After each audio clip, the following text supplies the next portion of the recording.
Hi guys, I came on tonight just to talk about the length of games.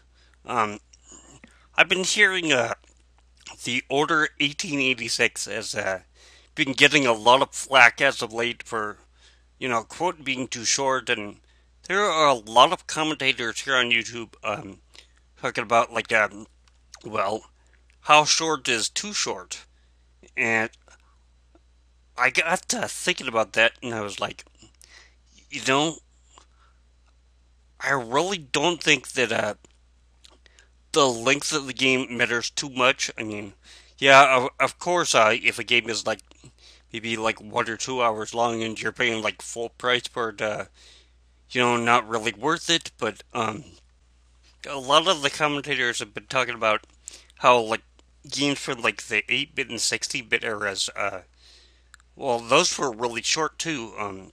Nobody complained about them, and I got to thinking about that, and I was like, well, there was like a whole bunch more challenge too. So, I mean, yeah, like a game might be, say, only like 4 or 5 hours long, but it had a lot of replay value. Like, take for instance, Mike Tyson's Punch Out. Um, the very first time that you play through it, unless you specifically knew how to beat him, you could get up to like King Hippo and he would just totally kick your butt. And that would make you want to come back and play him again. Of course, the problem with 8-bit games was also, in my opinion, one of the things that made them kind of great was that you were kind of limited in your continues.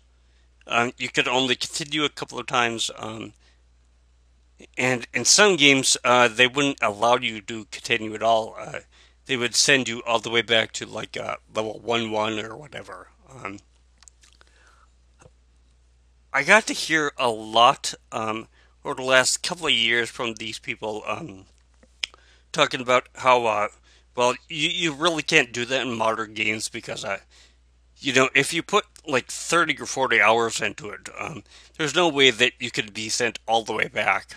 There's just going to be no way that you're going to spend another 30 or 40 hours to get another chance to do it. So, yeah, I know that they want to make like mass appeal games.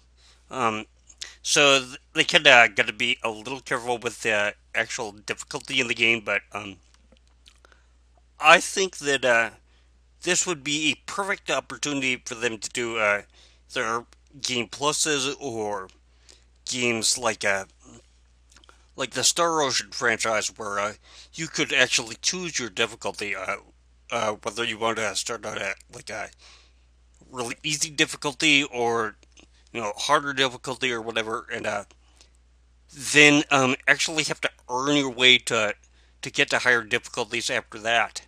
Um, One, don't make a DLC where you'd have to spend like $5 extra to get the higher difficulty levels because yeah, nobody would want to do that. And what I think they should do is they should make it a little more worthwhile for the people. Have it so that like at the very easiest difficulty level, have it so that you get kind of a good ending. Um, and then the next difficulty level after that, you get a little better ending.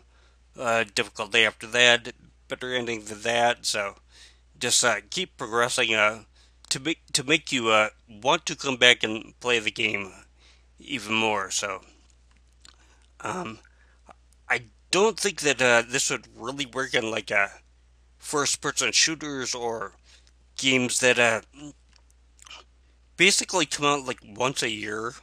Like like sports games and certain first-person shooters and stuff like that. Then it's like, well, you really don't want people to come back and actually play the game. You want them to buy the new one that you just put out. Um, I think that a game like The Order 1866 or 1886, sorry. Um, I think because that's a um, single player mission game, you'd beat it. You might want to do like a little higher difficulty level the next time, and then when they come out with the sequel, like in a couple of years, because people had a good time with the previous one, because they knew that they were going to get a lot of bang for their buck. Um, they're probably going to pick that one up too. So, and I'm really not too sure about if they should do this or not. I know that they did it a lot in the old like PS2 generation, where they would have a game, and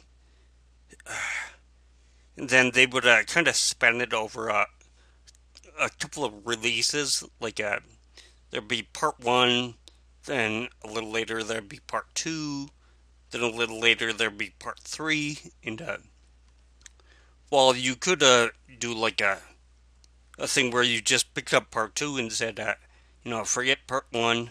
Um, if you had picked up part one, the save on your memory disk would, or memory card would, go over to the new game. So, but I really don't know if that would work because after a while, it did get people kind of ticked off because when you would get up to like I don't know, like game number 4 or 5 or whatever, it's kind of like you'd be almost set back too much. But anyways, if you're gonna have the game as short as that, they want to have it for some of them. You kind of have to include a little higher difficulty as an option. At least I think so because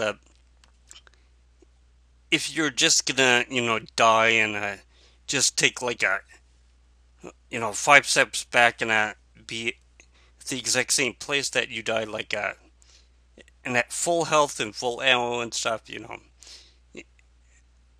after a while, it's gonna get kind of boring to do it that way. So, um, I think there has to be a little higher difficulty. I don't know exactly what they could do because like in RPGs, which is mainly what I play. If you die, then you lose like half your gold, and really, if you're gonna lose half your gold in an RPG, then basically you're just gonna reset anyway. So I just wanted to kind of get my opinion out about what they could do with the length of games and stuff. I mainly think it's the difficulty thing that needs to be changed for shorter games, especially. So, um, but yeah, if you disagree or if something else comes to your mind, leave it in the comment section below. So, anyways, I will see you later. So take care.